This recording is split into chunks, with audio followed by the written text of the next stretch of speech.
नमस्कार। What does this data से के अगले एपिसोड में आपका स्वागत है। ये है part 2 MP salaries and allowances. हम वहीं से शुरू करेंगे जहां से पिछले हफ्ते छोड़ा था। एक फीलिंग होती है जब भी आप कोई चीज़ पढ़ते हो, एक चीज़ है कि आप सेटिस्फाइड हैं, किसी को कुछ मिल रहा है, ठीक है, वो उसमें कोई दो राय नहीं है। एक होते हैं स्टार्टलिंग फैक्ट्स, जो आप जब पढ़ते हैं तो आपको पता चलता है, थोड़ा चौंका देने वाले होते हैं। और एक कैटेगरी ऐसी होती है जिसको देख के ही आप शायद बोलें ओ माय गॉड, हे भगवान। तो हमारे एमपीज़ की जो सैलरी और अलाउंसेस है, आपने देखा और आगे भी देखेंगे, ये इन तीनों कैटेगरीज में इनके आएंगे, पढ़ेंगे कुछ ना कुछ अलाउंसेस। तो चलिए शुरू करते हैं आज का episode, what does this data से। हमने बात की थी उनके रेल ट्रैवल की भी। ऑफिशियली तो उनको फर्स्ट एसी से अलाउड है, जितना मर्जी ट्रैवल करें उस स्पाउस को भी लेके जा सकते हैं। रिटायरमेंट के बाद भी फर्स्ट एसी ट्रैवल वो उनके लिए कंटिन्यू रहता है आजीवन। Life long first AC travel is permissible. फिर एक जो मेन क्लॉज हमने डिस्कस किया था वो था ऑटोमेटिक रिन्यूअल इन सब चीज़ों का, कि वो हर 5 साल में उन्होंने लिंक कर दिया है ये कैपिटल गेन्स कंप्यूटेशन के साथ, और हर 5 साल में ये ऑटोमेटिकली अपग्रेड हो जाएगा। इसके लिए किसी की परमिशन की ज़रूरत नहीं है, ना ही कोई कमेटी बिठाई गई है। चलिए अब आगे चलते हैं। आइए अब देखते हैं इनको व्हीकल एडवांस जो मिलता है उसके बारे में। हर एमपी को 4 लाख रुपए एंटाइटल्ड है एज अ व्हीकल एडवांस। ये 60 महीनों में इक्वल मंथली इंस्टॉलमेंट बेसिस पर ये रिकवर किया जाता है, यानी कि एमपी की पूरी टर्म खत्म होने तक 5 साल ड्यूरेशन का। और एक स्टार्टलिंग बात यह है कि इस पर एक सिंपल इंटरेस्ट चार्ज होता है। हम और आप तो जब बैंक जाते हैं वहां 8% कंपाउंडेड देते हैं, 8 या 9%। ये लोग सिंपल इंटरेस्ट देते हैं on a rate which will be defined by the central government. अब ये रेट मैंने काफी देखने की ट्राई की, कोशिश की, ये रेट मिला नहीं है, बट बाकी सब चीजें देखते हुए लगता है ये 2-4% से ज्यादा नहीं होगा। इंटरेस्टिंग फैक्ट नंबर 4, ये जो व्हीकल है ये किसी भी साथी को, दूसरे एमपी को ये ट्रांसफर कर सकते हैं विद मॉर्टगेज। ये बाहर किसी के लिए ये सुविधा अवेलेबल नहीं है। अगर आपकी गाड़ी लोन से आपने ली है और आप बेचना चाहें तो पहले लोन खत्म करिए, बैंक से आपको कागज वापस मिलेंगे और फिर आप उसे बेचें, ट्रांसफर करें, जो भी करें। लेकिन एमपीज के लिए ये खासकर ये प्रोविजन किया है कि वो किसी अन्य एमपी को उसी टर्म्स पर वो गाड़ी ट्रांसफर कर सकते हैं। और दूसरा जो है इंटरेस्टिंग फैक्ट है कि वो simple interest versus compound interest. कहीं पर भी गाड़ी लोन के लिए किसी भी जगह, इवन शायद बैंक्स में भी, ये सिंपल इंटरेस्ट पर लोन नहीं दिया जाता है। इन लोगों के लिए ये अवेलेबल है। एमपी हैं तो उनका ऑफिस होगा ही, और ऑफिस चलाने के लिए भी खर्चे होते हैं। इसका भी प्रावधान सरकार ने किया हुआ है। इन लोगों को एक ऑफिस अलाउंस मिलता है जो कि आज की तारीख में 20,000 रुपया पर मंथ है स्टेशनरी एक्सपेंसेस, और 40,000 रुपया इनको मिलता है सेक्रेटेरियल सपोर्ट के लिए। ये 2 सेक्रेटरीज रख सकते हैं, जिसमें से एक कंप्यूटर लिटरेट होना जरूरी है, और उसका सर्टिफिकेशन एमपी खुद ही करते हैं। ये जो रिवीजन है इन अलाउंसेस का, ये भी उसी के साथ जोड़ा है, कैपिटल गेन्स इंडेक्सेशन के साथ। तो हर 5 साल में, क्योंकि महंगाई बढ़ेगी, इनका ये अलाउंस भी बढ़ता रहेगा। अलाउंसेस अभी खत्म नहीं हुए हैं, अभी कई अलाउंसेस बाकी हैं। अब मैं जिक्र करूंगा अगला अलाउंस जिसको कॉन्स्टिट्यूएंसी अलाउंस कहते हैं। इस वक्त इनको मिलते हैं आज की तारीख में 70,000 रुपया हर एमपी को दिया जाता है एज कॉन्स्टिट्यूएंसी अलाउंस, यानी कि अपनी कॉन्स्टिट्यूएंसी पर ये खर्च कर सकते हैं लोगों की भलाई के लिए, या कोई आएगा उनसे मिलने आएगा, चाय पानी का जो खर्चा है उसके लिए ये अलाउंस दिया जाता है। और ये भी ऑटोमेटिक इंक्रीज होगा हर 5 साल में, ये अपने आप ही बढ़ा दिया जाएगा। तो हमने अभी तक बात की 1 लाख रुपए सैलरी, ट्रैवलिंग फैसिलिटीज और constituency allowance, vehicle loan, office expenditure, ये सारा इनको मिलता है। तो आइए समरी देखें।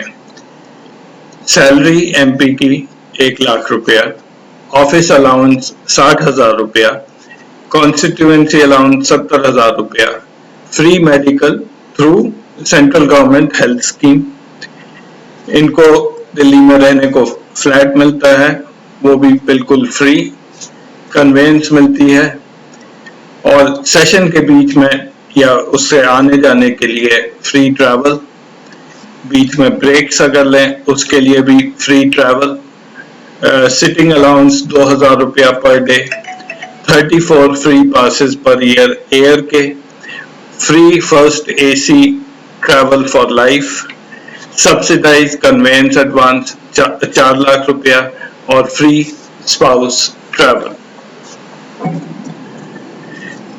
इसके अलावा ये किसी अन्य आदमी को भी, अन्य पर्सन को भी अपने साथ ट्रेन में लेके जा सकते हैं, किसी भी समय ट्रेन में जा सकते हैं, कहीं भी जा सकते हैं। इंटरनेशनल एयर ट्रैवल इनको फर्स्ट क्लास से मिलता है, क्योंकि सबसे बड़ी क्लास होती है इंटरनेशनल फ्लाइट्स में। डेली अलाउंस जब ये बाहर होते हैं तो इनको equivalent to a government class 1 officer, highest rank class 1 officer, यानी कि कैबिनेट सेक्रेटरी या सेक्रेटरीज को जितना अलाउंस मिलता है उतना ही एमपी को मिलता है जब ये बाहर जाते हैं, और ये बहुत सिग्निफिकेंट होता है। ये $500,000 पर डे इस रेंज का होता है। फ्री टेलीफोन मिलता है, फ्री इनको पानी मिलता है 4,000 किलोलीटर्स पर ईयर, साल में 4,000 किलोलीटर्स फ्री पानी मिलता है। फ्री इलेक्ट्रिसिटी इनको मिलती है 50,000 यूनिट पर ईयर, यानी कि 4,000 यूनिट पर मंथ से थोड़ा सा ज्यादा। बात करें इनके पेंशन की, 25,000 रुपया पेंशन है और 2,000 रुपया for every additional year beyond 5 years, 5 साल के ऊपर जितने भी साल हैं उन पे 2,000 रुपया पर ईयर एक्स्ट्रा पेंशन मिलती है। CGHS medical facility for life मिलती है, and free life long AC पास मिलता है। मैंने बात की थी फ्लैट की, जब ये दिल्ली आते हैं, जब MP है, तो कभी कभी टाइम लगता है इनको अलॉट करने में, फ्लैट हो या बंगला हो जैसे उनकी रैंक है। ट्रांजिट, तब तक इनको ट्रांजिट अकोमोडेशन अलाउड होती है MPs को।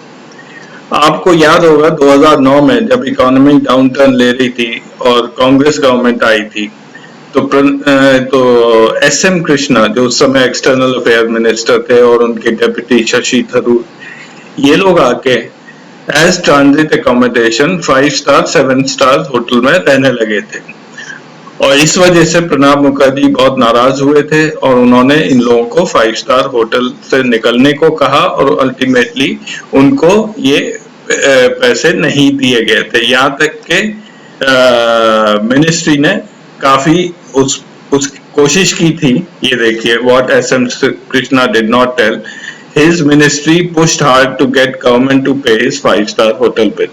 ये शायद ताज होटल में रह रहे थे और शशि थरूर ITC मौर्या में रह रहे थे। ये सब देखते हुए इनकी मनमानी बंद करने के लिए 2019 में ये इन्होंने डिसाइड किया सरकार ने कि अब से किसी भी MP को होटल में जो है वो ट्रांजिट अकोमोडेशन नहीं दी जाएगी। एटलीस्ट ये एक अच्छा मूव था। इन लोगों को अब ट्रांजिट हॉस्टल जो है MPs का वहां पर ही ट्रांजिट अकोमोडेशन दी जाती है। मैंने आपको बताया कि जब जो इनका फ्लैट है उसका पूरा खर्चा सरकार उठाती है बिजली पानी का। इसके अलावा इनको फर्निशिंग के लिए पैसे मिलते हैं और घर को साफ करने के लिए भी हर 3 महीने में लाइक कर्टन्स, बाथरूम टाइल्स, इस सारे का भी खर्चा सरकार उठाती है। अगर ये अपनी तरफ से फर्नीचर और ज्यादा इनको चाहिए होता है तो वो ये रेंट पर ले लेते हैं और रेंट भी वो उसका रिपेमेंट करते हैं डेप्रिशिएटेड वैल्यू पर, यानी कि हर साल वो फर्नीचर की कितनी कीमत है वो घटती जाती है, उस हिसाब से इनका रेंटल पे होता है। Interesting fact number 5, the IT Act has been modified to treat MP's salary as allowance so that no TDS is deducted. जो IT Act है उसको चेंज किया गया है कि MP की यहाँ सैलरी बोलते हैं लेकिन इनकम टैक्स इसको सैलरी नहीं देखता है, वो इसको अलाउंस देखता है, इसलिए इनकी सैलरी पर कोई भी TDS नहीं कटता है, यानी कि टैक्स डिडक्टेड एट सोर्स। हमारे आपका हर पेमेंट पर एक TDS कटता है, मिनिमम 10% तो काटा ही जाता है। इनके लिए न अलाउंसेस पर न सैलरी पर कोई TDS करता है। अलाउंसेस पर इसलिए नहीं कटता है कि वो एक तरह से रिएम्बर्समेंट है और सैलरी का जो है वो प्रोविजन इनकम टैक्स एक्ट में चेंज कर दिया गया है। तो इनके ये रूल्स कौन बनाता है? अब रूल्स तो ऑटोमेटिकली ऐसे आ गए हैं कि इनकी सैलरी और अलाउंसेस अपने आप बढ़ेंगे। तो ये जॉइंट कमेटी करती क्या है, जो कि दोनों हाउसेस से ये फॉर्म होती है। ये इनकी जो कमेटी है सैलरी और अलाउंसेस की, इसमें 10 लोग लोकसभा से होते हैं, 10 MPs और 5 राज्यसभा से होते हैं। ये इनका काम, अब अगर आप देखें यहाँ जो लिस्ट है, इनका काम जो लिस्टेड है वो है travel related rules and regulations, road mileage का कितना रिएम्बर्समेंट होना चाहिए, ट्रांजिट अकोमोडेशन किसको कैसी मिलनी चाहिए, कॉन्स्टिट्यूएंसी और मेडिकल अलाउंसेस में क्या चेंजेस आने चाहिए, रिकवरी ऑफ व्हीकल, कोई भी केस आता है वो ये देखते हैं, और carry forward of unutilised telephone call, ये भी कमेटी डिसाइड करती है कि कितनी कॉल हम अलाउ करेंगे। तो इन शॉर्ट ये था MPs की सैलरी और अलाउंसेस। आप खुद ही इसमें से अंदाज लगाइए कि ये कितना जायज है और कितना काम करते हैं और कितनी इनकी अटेंडेंस होती है, और पीछे से ये लोग खुद कितने अमीर लोग होते हैं।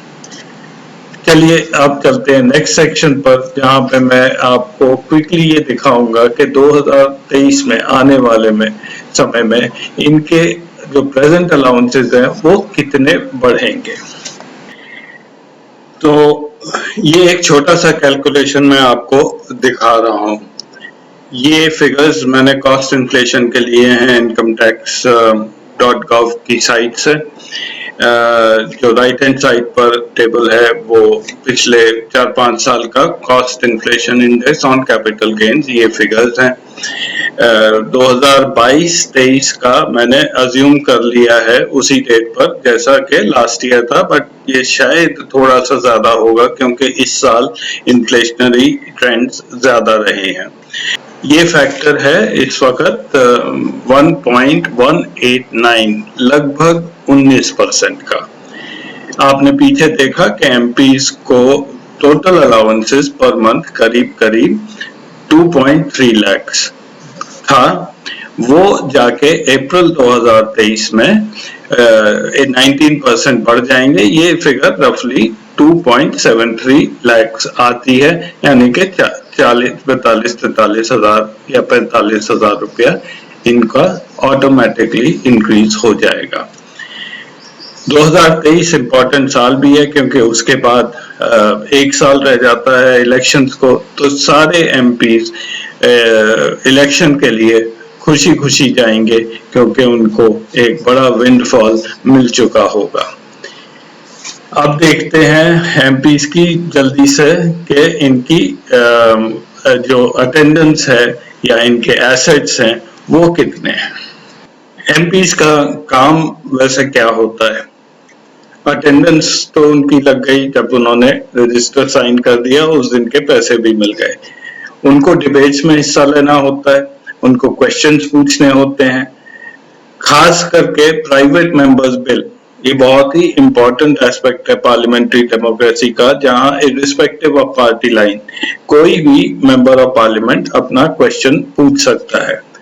तो एक प्राइवेट मेंबर्स बिल इनको पूछने होते हैं, तो ये सारा काम इनका होता है और इसी पर इनकी ट्रैकिंग भी होती है। हिंदू में ये एक आर्टिकल था जिसमें एक इंटरैक्टिव एक ऐप दी हुई है जहाँ के आप 17th लोकसभा के बारे में आप जानकारी ले सकते हैं। ये लिंक मैं नीचे छोड़ दूंगा।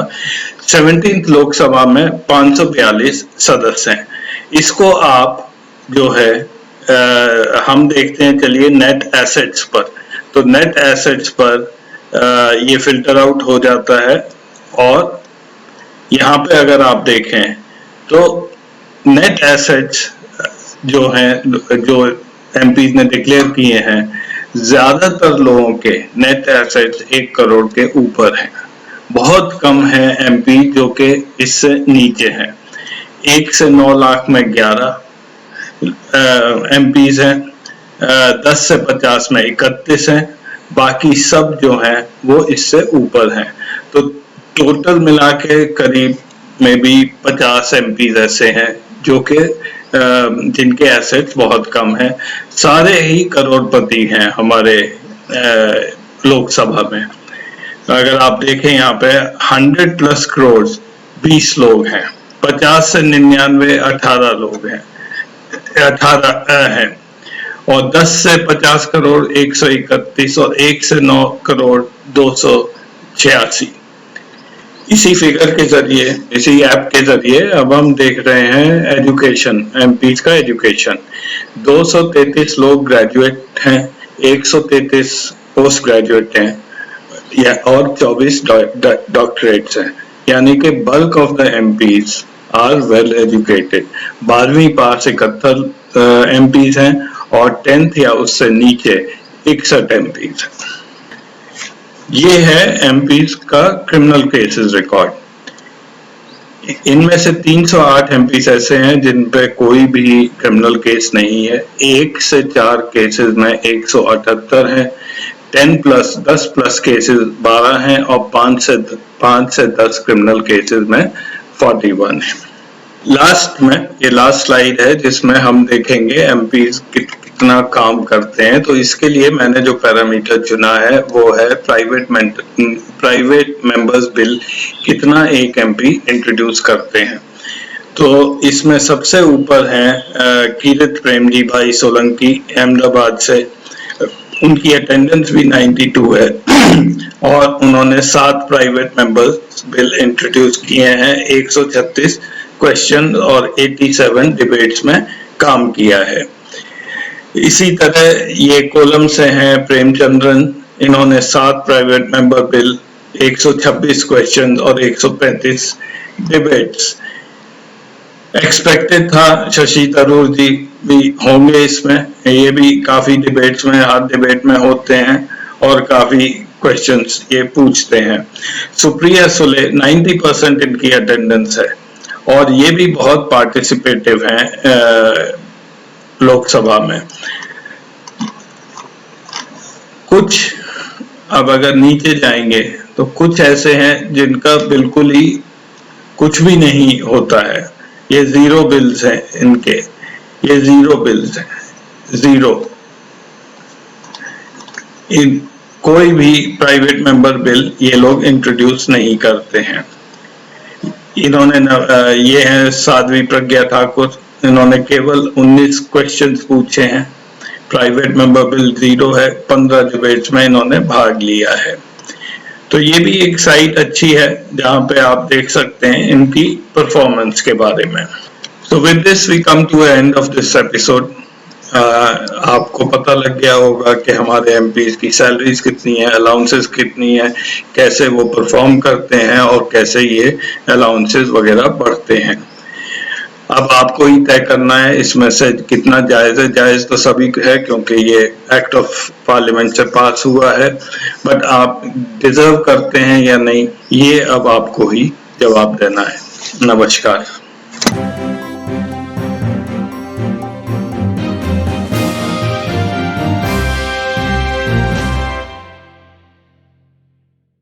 अगर आपको दी पब्लिक के कार्यक्रम पसंद आते हैं तो इन्हें लाइक करें।